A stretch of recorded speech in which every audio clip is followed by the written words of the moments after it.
Back on my channel commerce with me. आज इस video में अपन देखेंगे कंपनी और पार्टनरशिप में डिफरेंस, मतलब इन दोनों में डिफरेंस क्या है। आपको मैंने पहले भी बताया था कि कंपनी का मतलब होता है जब दो या दो से ज्यादा पर्सन मिलकर काम करते हैं किसी भी प्रॉफिट को अर्न करने के लिए, वही क्या होती है, कंपनी होती है। ये था सिंपल लैंग्वेज में, ठीक है। और पार्टनरशिप का मतलब यही होता है कि दो या दो से ज्यादा पर्सन एग्री हो किसी भी काम को करने के लिए और अपना प्रॉफिट शेयर करने के लिए एग्री हो, उसे क्या बोलते हैं, पार्टनरशिप बोलते हैं। ये वाला पढ़ा था। इसका मतलब तो यही हुआ ना, ये दोनों सेम है, नहीं। इसका मतलब ये हुआ कि कंपनी और पार्टनरशिप दोनों क्या है, अलग अलग है। कैसे अलग है अपना भी देखते हैं। देखो, कंपनी का मतलब क्या होता है, company is a artificial person created by law with perpetual succession. देखो, कंपनी का मतलब होता है ये कि एक आर्टिफिशियल पर्सन है। आर्टिफिशियल पर्सन का मतलब क्या है, ये लिविंग बींग्स की जैसे क्या कर सकती है, सब काम कर सकती है जो कंपनी भी कर सकती है। कंपनी वो सारे काम कर सकती है जो एक लिविंग बींग कर सकता है, मतलब एक पर्सन कर सकता है। जैसे दूसरी पार्टी से कॉन्ट्रैक्ट करना, वो काम आपकी क्या कौन कर सकती है, कंपनी कर सकती है, ठीक है। और क्या कर सकती है, कंपनी मेंबर्स को हटा सकती है अपनी कंपनी से, ठीक है, कॉन्ट्रैक्ट कर सकती है, ठीक है, अपनी खुद की प्रॉपर्टी खरीद सकती है, सब कुछ काम कर सकती है जो एक पर्सन कर सकता है। इसलिए इसे क्या कहा गया, एक आर्टिफिशियल पर्सन कहा गया है। तो कंपनी क्या है, एक आर्टिफिशियल पर्सन है क्रिएटेड बाय लॉ, जो बनाई जाती है लॉ के थ्रू। मतलब इसे कौन बनाता है, वो लॉ बनाता है।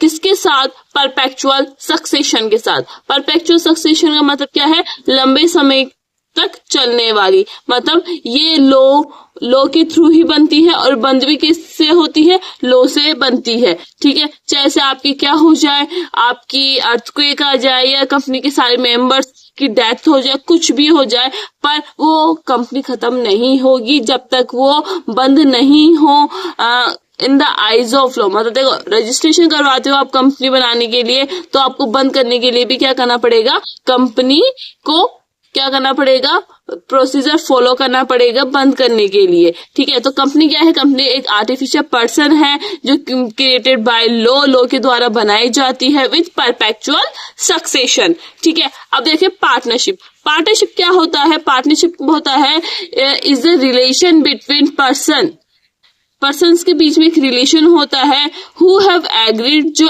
एग्री होते हैं अपने प्रॉफिट के शेयर को शेयर करने के लिए ऑफ अ बिजनेस। मतलब आप कोई बिजनेस कर रहे हैं, बिजनेस करने में अगर आपको और पार्टनर्स की जरूरत है और लोगों की जरूरत है जिससे आपकी कंपनी कैपिटल बढ़ जाए और काम अच्छे से हो सके, तो वो क्या करते हैं, अलग अलग लोगों को जोड़ते हैं, ठीक है। अकॉर्डिंग टू द कैपिटल वो क्या करते हैं, उस प्रॉफिट को कैपिटल रेशियो में बांट लेते हैं। वो क्या होती है, आपकी पार्टनरशिप होती है। तो पार्टनरशिप क्या होती है, पार्टनरशिप वो होती है जहां दो या दो से ज्यादा पर्सन क्या करते हैं, अपने प्रॉफिट को शेयर करते हैं। वो क्या होता है, पार्टनरशिप होता है। समझ में आ गया इन दोनों में डिफरेंस क्या है। ये क्या है, लॉ के द्वारा बनाई जाती है और ये लॉ के द्वारा नहीं बनाई जाती, ठीक है। अब देखो, कंपनी रेगुलेटिंग लॉ, मतलब इसमें कौन से लॉ लगते हैं, तो इस कंपनी के में लगते हैं द कंपनी एक्ट 2013 लगते हैं, और पार्टनरशिप में लगता है आपका इंडियन पार्टनरशिप एक्ट 1932 लगता है। अब देखो थर्ड रहते क्रिएशन। क्रिएशन का मतलब क्या है, क्रिएशन का मतलब ये है कि ये कंपनी कौन बनाता है, तो it is created by the law द्वारा बनाई जाती है। पर जो पार्टनरशिप होती है वो it is created by contract between two और मोर पर्सन। दो या दो से ज्यादा पर्सन्स मिलकर एक कॉन्ट्रैक्ट करते हैं किसी भी ऑब्जेक्ट को पूरा करने के लिए। मतलब जब तक आपने जैसे आपने एक कॉन्ट्रैक्ट ले लिया बिल्डिंग बनाने का, जब तक वो बिल्डिंग कंप्लीट नहीं होती तब तक उसकी पार्टनरशिप रहेगी। उन्होंने कॉन्ट्रैक्ट कर लिया, तो ये क्या हुआ, एक म्यूचुअल कंसेंट से क्या होता है, ये पार्टनरशिप बनती है।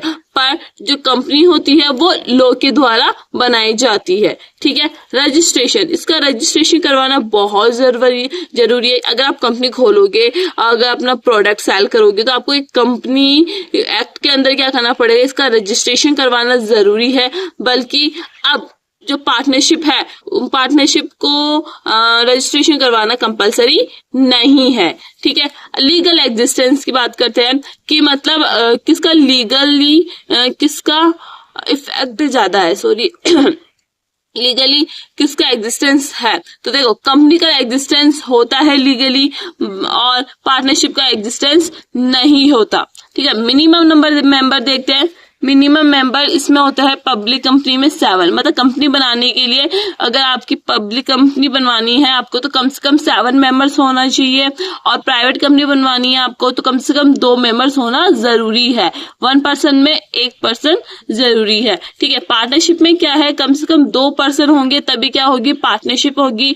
अगर 1 पर्सन है तो पार्टनर किसके साथ पार्टनरशिप करेगा, नहीं कर सकता। तो कम से कम 2 लोगों की इसमें जरूरत होती है। ठीक है, मैक्सिमम मेंबर का मतलब ज्यादा से ज्यादा कितने हो सकते हैं पब्लिक कंपनी में, इसका कोई लिमिट नहीं है पब्लिक में, और प्राइवेट कंपनी में 200 लिमिट होती है और 1 पर्सन कंपनी में ओनली 1 होती है।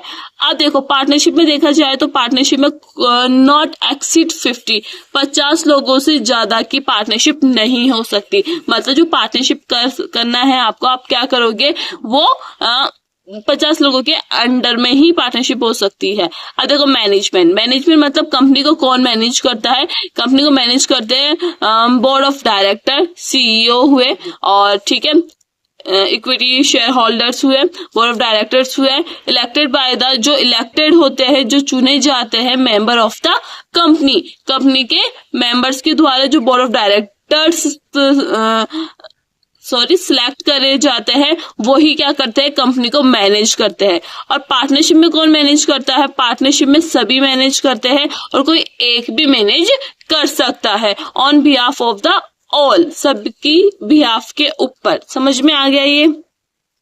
डिसीजन देखो इसमें डिसीजन क्या होता है, मेजोरिटी के ऊपर लिया जाता है। मेजोरिटी के ऊपर कैसे लिया जाता है कि देखो बोर्ड ऑफ डायरेक्टर में जितने भी मेंबर्स होंगे उन सबसे डिसीजन लिया जाएगा। ठीक है, जिसके मतलब जैसे 10 बोर्ड ऑफ डायरेक्टर्स हैं, उसमें से 6 बोर्ड ऑफ डायरेक्टर ने एग्री कर दिया तो वो डिसीजन ले लिया जाएगा। बल्कि अब पार्टनरशिप में क्या होता है, जब सारे पार्टनर्स इक्वली एग्री होंगे किसी भी चीज के ऊपर डिसीजन लेने के लिए, तभी वो डिसीजन लिया जाएगा, वरना नहीं लिया जाएगा। मतलब सभी के सभी पार्टनर, ऐसा नहीं कि 10 पार्टनर है तो 10 पार्टनर में से ओनली 7 पार्टनर एग्री है, 3 पार्टनर एग्री नहीं है तो डिसीजन लेंगे, नहीं ले सकते। जब तक वो 3 पार्टनर भी अपना डिसीजन हाँ में नहीं ले लेते तब तक वो डिसीजन नहीं लिया जाएगा। तो यहाँ डिसीजन सब लेते हैं और यहाँ डिसीजन बोर्ड ऑफ डायरेक्टर लेते हैं एज ए मेजोरिटी के अकॉर्डिंग। ठीक है, डिसोल्यूशन मतलब जो कंपनी बंद होती है वो कैसे होती है, बाय लॉ, क्योंकि आपने लॉ में ही रजिस्ट्रेशन करवाया तो लॉ ही क्या करेगी, उसे बंद कर सकती है। तो डिसोल्यूशन बाय लॉ होता है।